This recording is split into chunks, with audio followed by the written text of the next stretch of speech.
এসেছি সেই দাদার বাড়ি, মানে আমার কাছে উনি হচ্ছে ভগবান।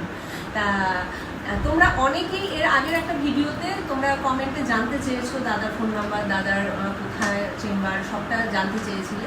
তা আমি আজকে একটা বিশেষ কাজে দাদার কাছে এসেছিলাম। তাহলে দাদাই বলে দিন যে আপনার চেম্বারটা কোথায় এবং আপনার সাথে কিভাবে যোগাযোগ করবে। আমার মোবাইল নাম্বার 9903330906। আমার ফেসবুক অ্যাকাউন্ট আছে, আমার ইউটিউব আছে, দেখতে পারেন। আমার প্রচুর টিপস আমি ছাড়ি, প্রতিদিনই টিপস ছাড়ি। আর সুস্মিতা তো আমার ভাইয়ের বউ বলতে পারেন, সেই হিসেবে ও তো বহুদিন ধরে আমার কাছে আসে, আমি ওদের সব কিছু দেখি। আমাকে খুব সুন্দরভাবে গাইড করে, বিশ্বাস করো বন্ধুরা, মানে এত সুন্দর দাদার কাছ থেকে গাইড পাই যে কোনো সমস্যায় পড়লে আমি দাদার কাছ থেকে যতক্ষণ না পরামর্শ নিতে পারি আমি শান্তি পাই না। তাই আজকেও একটা বিশেষ প্রয়োজনে দাদার কাছে এসেছিলাম।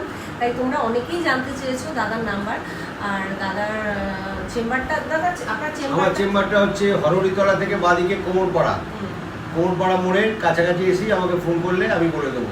একদম সোজা রাস্তা, কোমরপাড়া মোড়, কোদালিয়া কোমরপাড়া, হরহরিতলা থেকে ঢুকলেই হবে। আর দাদা আপনার তো ইউটিউব চ্যানেলটা আমরা ফলো করি, অনেক দারুণ আপনি টিপস দেন। তা আপনার চ্যানেলটার একটু নামটা বলে দিন যাতে বন্ধুরা খুঁজে পায়। চ্যানেলটার নাম হচ্ছে G+K+Solution Tips। GK Solution Tips। বাস। হ্যাঁ, তা তোমরা যদি চাও তোমরা ইউটিউবে গিয়েও দাদার ভিডিওগুলো দেখতে পারো, তোমাদের অনেক উপকারে আসবে। আর আরেকটা রিকোয়েস্ট করব, যাদের সত্যিই প্রয়োজন তারাই কন্ট্যাক্ট করো, কারণ দাদা ভীষণ সারাদিন ব্যস্ত থাকে। অযথা ফোন করে কেউ কিন্তু ডিস্টার্ব করো না, মানে এটা আমার জোরহাত করে অনুরোধ। কারণ দাদা সারাদিন এত অ্যাপয়েন্টমেন্টের জন্য যখন খুশি ফোন করা যায়, কিন্তু যদি কোনো কিছু কথা বলার দরকার থাকে 9টা থেকে 10:30 রাত্রি আমি সবসময় ফোন ধরি। এটিএম এর মতন আমার ফোন যদিও 24 ঘন্টা খোলা থাকে, কিন্তু অ্যাপয়েন্টমেন্টের জন্য আপনি যখন খুশি ফোন করবেন, কিন্তু কথা বলার জন্য আপনি রাত্রি 9টা থেকে 10:30 আমি সবসময় আপনাদের সময়। একদম। তা তোমরা জেনে নিলে সমস্ত ডিটেলসটাই তোমাদের দিয়ে দিলাম। তা তোমাদের যাদের যাদের প্রয়োজন মনে হবে যে এই দাদার কাছে, মানে দাদার কাছে আসা যায়, তাহলে তোমরা একবার এসো।